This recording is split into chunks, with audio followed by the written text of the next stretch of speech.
Well, hello, friends. Chris Coursey here from Thrive Today, and I want to welcome you to the Relational Skills in Real Life podcast. I want to wish you a Merry Christmas. Today is a special day where we celebrate Emmanuel, God with us. Friends, this is a game changer on so many levels. Jesus came in the flesh, lived a perfectly sinless life, chose death on a cross so that we can have relationship with the living God.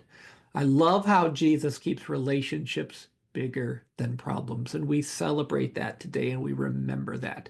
And friends, I wanted to take the time to also share a little bit about an Emmanuel lifestyle, how we can live an Emmanuel lifestyle that changes everything, and how we can even use relational skills to increase our ability to live an Emmanuel lifestyle. Friends, I can remember growing up in church, and all I wanted when I was a little boy sitting in the pews listening to that sermon and singing those hymns, I wanted to know the God who is with me. I wanted to have a relationship with this God. I wanted this God to like me. I wanted this God to want to be with me. I wanted to be accepted by this God. I wanted to be loved and forgiven. And friends, when I had the opportunity to do an internship with Christian ministry a long time ago, Emmanuel changed my life. He met me in this internship. He showed me that he was with me. He showed me that he was glad to be with me, that he wanted to be with me. My dream and my prayers came true. And I'm so thrilled that all of these years I've been able to share this good news and really help believers learn the relational skills to live with that interactive awareness of God's presence, that God is with us and He's not sitting idly by. He wants to be with us. He is glad to be with us. And you know what? That reality changed my life. I wanted to know this God even more. I wanted to be honoring to this God, and I wanted to be who He created me to be. And so, what we call skill 13, Godsight, heart sight, or eyesight, we're learning to see God through our hearts, the eyes and our ears in the spirit, as the life model would put it.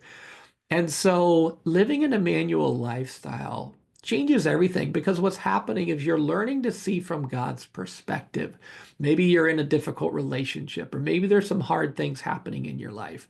Living an Emmanuel lifestyle means that I can look at the things in this world that rob my joy and my peace, and I can find Jesus in those hard places, and I discover that He's there. And I can even look back on times in my life where I lost peace, or maybe there were some hard things in my life. I can turn over a rock and find out that Jesus was with me and Jesus was there, even in those difficult places, those painful places of our lives. Jesus is with us. And what an honor it's been serving others for 30 years and watching people encounter the living God, whether it's pastors, seminary professors, teachers, people from all walks of life have discovered the God who is with us. And friends, the beauty of an Emmanuel lifestyle is we learn to live this lifestyle by practice. It helps to have other people who are also practicing. But what I discovered about the Emmanuel lifestyle was there are conditions that make it really hard for our brain to discover Emmanuel.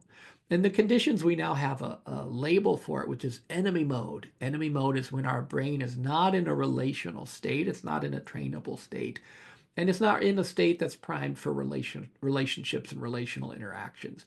And so helping people get out of enemy mode back into relational mode is precisely where they discovered that Jesus was with them.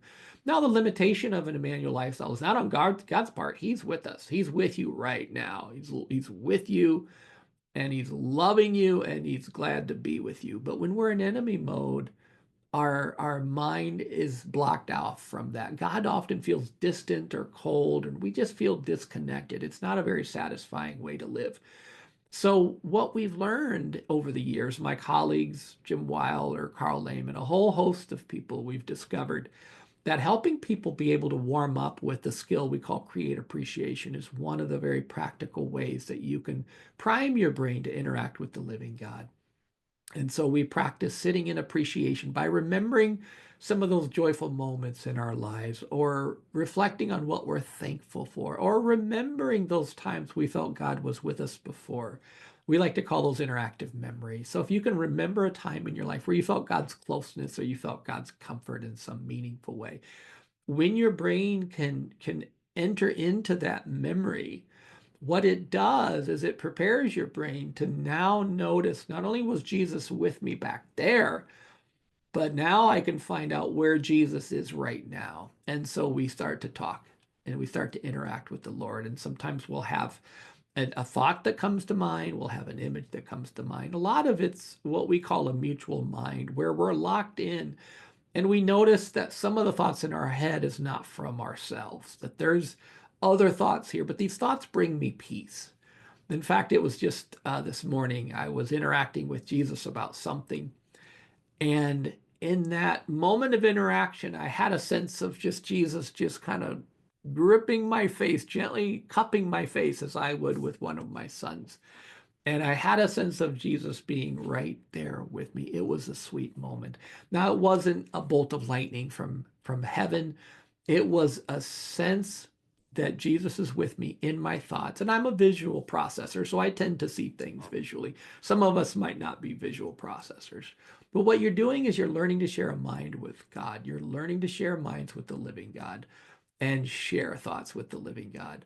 And where relational skills come into this journey is that what relational skills do is it basically helps our brain and our nervous system and our body to be able to return to joy and peace anytime we've lost our joy and our peace. So relational skills train our mind so that we start searching for the living God. We start scanning the environment for Jesus, and we start actively interacting with the living God. We can quiet and catch our breath. Some of us are better able to hear from the Lord in times of quiet. Some of us, right, are high energy responders. And so we need some movement or exercise or walking in order to better sense God's peaceful presence. And so relational skills really train our brain to be able to run in shalom. And so we learn to build joy. We learn to share stories of joy. We learn to return to joy when we've lost our joy because of big feelings. So the 19 skills all really come down to helping us to reach our God-given potential and to be able to live an Immanuel lifestyle where good things grow. For example, if you have a hard time quieting your fear, it'll be probably very hard to discover God's interactive presence because fear is very loud in the brain. And so what relational skills do is it basically trains your brain so that you can be able to hone in on what Jesus is doing. And so friends, for Christmas, it's my hope and my prayer today that you'll be able to have a sense of God's delight. Maybe you need a little time to quiet, or maybe, practicing some appreciation by sharing some times in your life where you felt some joy. A really fun exercise on Christmas is to reflect on some of your favorite Christmases throughout your life. What are some of your best memories of Christmas? And what are some meaningful times around this season that would be fun for you to share with your friends or with your family? Share some stories. And you know what happens when you start sharing stories is when you hear a story, it reminds you of some of your stories. So this is a really good way to be able to grow some joy today, and even take some time to just ask Jesus, what's on his mind for you today? What is he doing that as it relates to you today that he wants you to know? What's the expression on his face when he looks at you? Right? Just take a little time to interact with the living God. It's a beautiful scenery or a beautiful scenic moment when you can take the time to interact with the living God. It's life-giving. It's restorative. It brings peace. It brings joy. Friends, a lot of good things grow in this garden. So I just want to encourage you today on this special day, take some time to share stories and interact with the living God and watch what happens when you start to do that. Now, we're very passionate at Thrive Today about these skills, and you can visit our website if you'd like to learn more about Skill 13, Living an Immanuel Lifestyle. If you'd like to learn more about some of these other relational skills, thrivetoday.org, go to our relational skill page. You can see the skills and you can find resources for each one of those skills. we're very excited to see the good stuff spread. And I pray that this day is full of God's joy and God's peace for you.